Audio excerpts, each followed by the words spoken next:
What are we talking about today, Alexis? We are talking about why trainers are bad at their jobs. Yeah, most trainers are pretty bad at their jobs.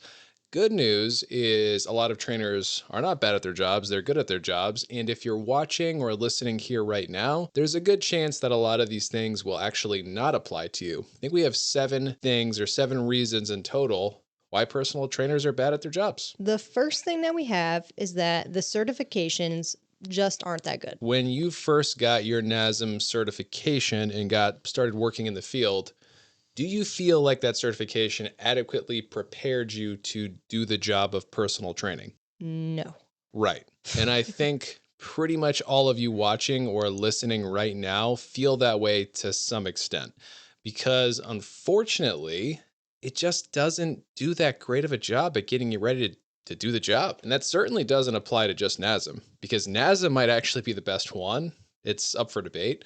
But ACE, ACSM, NSCA, NASM, ISSA, all of them do not do a very good job at preparing you to do the actual job. They are not going into much, if any, detail on how to coach clients through exercises, which why is that the case? I truly do not know why that is like not a big emphasis on these tests. They test you on so many different things, but how to cue a squat is just like it's just like a passing detail, if that. I don't even know if it's in most of these courses, which is crazy to say. You can follow whatever model your certification tells you to follow, but you're like, how do I actually know what exercises to do with what client and what makes sense for them? I'll give them some defense there. They do provide frameworks for the most part of like, okay, these are the exercises they should be doing. Again, NASM has like their OPT, ACE has their IFT.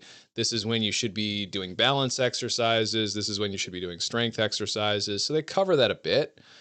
But if you can't coach them through the actual exercises, what does any of that matter? I guess is my Yeah. larger point that I'm trying to make. They need to fix that. And I'm hoping the next batch of certifications do a better job. A lot of the people who create these certifications are aware of this problem. I've talked to a lot of these folks at this point. Hopefully, the next batch is a little bit better. I feel like the next one kind of jumps off of that one in one way, which is that it's very easy to get into the field. The barrier to entry is being 18 years old, Yeah, having a high school diploma or a GED, right. and paying $500+ for That's your test. closer to 1,000 Well, now, I know, whatever. yeah. But But still, yeah, yeah, it's not paying much. money to take the test, and that is it. AED, CPR, first aid, I guess too, but Okay, yeah. yeah, no, it's very little. And because it's very little, a lot of people will try out the job. They don't care that much about it, and they get into it for the wrong reasons. We'll talk about that in a second.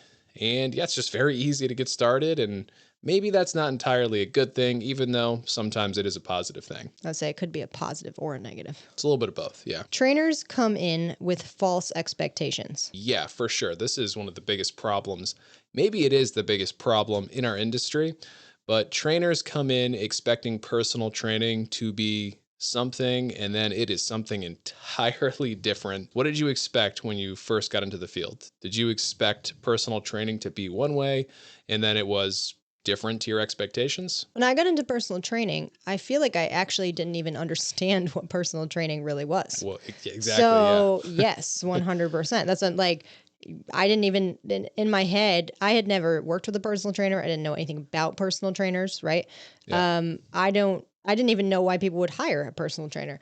Right. So, yes, definitely different expectations. I think based on my own weight loss experience, I expected to train a lot of people like me. And in my own weight loss success, we'll say, right, I was very driven and focused on the goal. And I achieved what I wanted to achieve. And I did whatever it took to get there. And I think that I expected that that is how clients would come. And that is just not true for not all of them, but a lot of them. We could probably just wrap this whole episode right here. Most of these people do not care that much about exercise. In fact, they hate exercise. The only reason they're showing up is because you're going to make them exercise and they know Without you, they're not going to consistently do it. We talked about false expectations before in another podcast too, where we talked about like scheduling and money and all that stuff. So I feel like we don't need to necessarily go over all that stuff again. But I feel No. like all of that stuff falls underneath that false expectation as well. Right. And why personal trainers are bad at their job. They thought they were going to make millions of dollars. You know, they're working 3 jobs because they can't afford the rent, that kind of thing. The next one, they never get past the initial phase. So most trainers, once they realize, oh crap, this job is totally different than I thought it was going to be, they give up pretty early on. And of course, that sucks for a number of different reasons. But the real thing that pisses me off about that is that they probably give up right when they're actually starting to get halfway decent at the job. And we've had trainers like this who worked with us for 6 months to a year. They suck when they first start. Every single time, pretty much. There's some people that are okay when they first start, but generally speaking, when they first start training, whether it's with us or anywhere else, they're just not very good at either the social aspect, the programming aspect, really piecing it all together. Piecing everything together. It's hard. It's harder than it looks, just like any other job. It takes at least 6 months to get halfway decent at it. You got to put the reps in. So don't let that be you. Get past the initial phase. The first 6 months to a year is going to be hard. And you will get better. Number 5, we all have very short attention spans. Yes, we do. This is definitely something all of us deal with nowadays. And I think because we all have very short attention spans, it ties into the last point we were making there before, which was most trainers give up too early as they're getting good. But we can look at that on a shorter time scale, day by day, week by week. And I think we are so easily distracted by little things. It's just tough to build up those skills over time. I'm trying to think of the right way to phrase this. Do you know what I'm trying to say? Because we all have very short attention spans, we kind of stop progressing in a way. Like we never really get better at anything because we just either stop before then, or we get complacent, or we get busy with other things. We get distracted. We get focused on our own stuff. Is that kind of what you were? Yeah, like I even see this with the content on our channel. And again, this may not apply. In fact, I would say it probably doesn't apply to a lot of you watching or listening right now. But we're talking about millions of personal trainers around the world. We're trying to talk about the average personal trainer. Why does that person struggle? Well, when I try to make any type of content that goes even slightly beyond surface level to just a little bit more advanced, the amount of drop off I get for people who care or are willing to absorb that content, it falls off a cliff right away. And I'm sure that would be true in a lot of other things as well, right? As soon as you go past surface level, there's just a smaller audience that's interested in whatever you're talking about. But it is a steep cliff. So I think it is an issue of the advanced concepts or anything that is beyond the basics. Personal trainers they never really get to that point. They're too distracted by the gurus and everyone, all the random chatter. There's just a lot of guruism and a lot of shortcut seeking in our field. And I think that's just the problem, I guess. Yeah, and I think generally, right, we all just do have short attention spans. Yeah, we all have short attention spans now. We just can't pay attention for long And I enough. think we're just inundated with so much BS. And I think it's true in all fields. Again, this one is not unique to personal training, but I think trainers are hit with this harder than most. Most locations aren't set up to be good personal training spaces. Yeah, I think there's multiple components to that as well, right? So we could take it at like the gym level where the gym itself is just not set up to be a good personal training space because they're not really that focused on personal training. It's usually an afterthought. They're focused on memberships and, hey, can this person do bicep curls over here? Well, this person's doing leg extensions over here. And then this person can be at the smoothie bar over here. Is everyone going to have room? And are they going to enjoy the facility? And then, oh, the trainers are over there too. Cool. They'll figure it out. They're just going to go over to this machine when they need to. They're going to do this thing. So most places really just like, they don't think about it that much. It's just whatever. The trainers will make it or they won't, whatever. We don't really care. And I think that also bleeds into the other half of this, which is because most facilities actually don't care about it that much. It is not a huge part of their bottom line. They don't have things in place to help trainers get better. And that means get better at selling. And that also means get better at doing the actual training itself, which is the complete opposite to a place like ours, where we only do personal training. So we don't care about basically anything else other than things that enable us to do better personal training. And we focus a lot on teaching our trainers how to be good trainers because that's all we do. I've never had the disadvantage of working at a place like that, so I feel like I can't comment.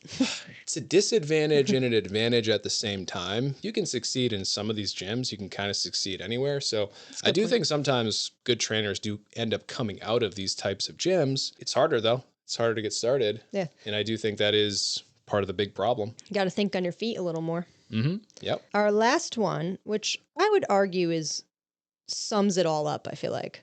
They don't care enough about their clients or having a career. So personal trainers don't care enough, and because they don't care enough, that is why they're out of their jobs, is what you're saying? Exactly. If you don't care enough about something, you aren't going to be good at it. Yeah, I would say that is definitely And true. I also feel like a lot of people get into personal training because they enjoy working out. They don't actually care that much about how their clients are working out or helping other people reach their goals or helping other people learn new skills, etc., right? They do it because they enjoy it and they anticipate that the people they train will also enjoy it or whatever. Yeah. And so in turn, right, it makes for a bad trainer because when you want something for your client that they don't want, it's like a clash. Yeah, and I don't even know that your clients don't want to like exercising more. They do want to exercise more. They do want to like it. They do want all of those things, but it's not going to happen for most of them, right? They're never going to love exercising, most personal training clients. And there's really not much you can do to change that. You can be the best trainer in the world, and it's just the way it is, right? We just got to get them to show up consistently and accomplish those goals. And that's just how it is. I do think, which we've talked about a lot, that putting the personal aspect into personal training is very important in terms of maintaining clients and doing a good job and making money and all that stuff. And I feel like a lot of people do just see personal training as a job where they show up, they clock in, they do a couple sessions and they leave. They don't text their clients or think about them or say, hey, I found this recipe I thought you might like, or et cetera, right? Which is really what helps you to, one, get better at the job, but two, make that into, a full-time career if that's what they want. The most important reason to put the personal into personal training is, again, and I want to keep harping on this, the people you're training don't like to work out that much.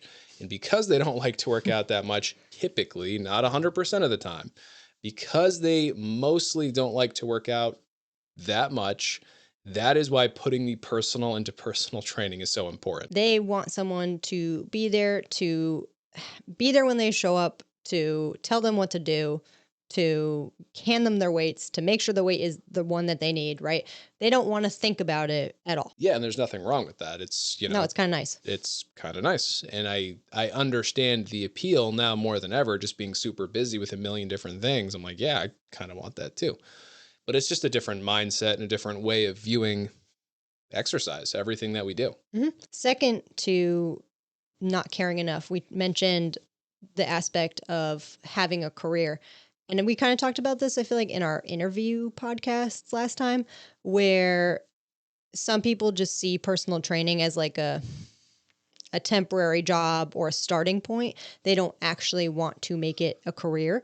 So in turn, right, if it's something that you plan on leaving or you don't want to get promoted or you don't care about having a full-time roster, right, you're just naturally not going to probably be as good because you don't have as much drive. Does the average personal trainer think of this even as a potential career? Like, are they just looking at this as a short-term job, or? That's a good question. Yeah, I don't know. I don't even know, like, is the average personal trainer thinking about any type of career? Like, are they getting into personal training because they don't have a plan and this is just something, hey, I don't really know where I'm going in life. I'm just going to try this out. Screw it. Maybe I'll like it. Maybe. And I think that is a large part of the problem, unfortunately, or fortunately, whatever. A lot of people get into the field because they don't really have a direction to go in and they just end up in personal training for that reason, maybe. So maybe that's part of why most personal trainers suck, unfortunately. Probably. It's just they're attracted to this thing and they don't know much about it. And they're like, ah, I'll give it a shot. And then it's something different. And yeah, doesn't work out so well, unfortunately. Just because most personal trainers are bad at their job doesn't mean that you need to be bad at your job. Even just by listening to this podcast or watching the video, you're taking initiative to be better at your job, which is good. So keep doing that. The fact that you're here right now means that you care. And I think that is what separates the trainers who eventually become good from the ones who never make it past that initial phase, right? Yeah. You guys care. And that's why we love you. Thank you so much for watching or listening, whatever the case may be. Make sure to like this video on YouTube. This one's going on all the platforms. Like this one on YouTube, subscribe to the channel if you haven't done so already. Please leave us a review on Spotify or whatever podcasting platform you listen to us on. Again, we love you guys. Thank you so much for listening. And until next time, stay sort of healthy.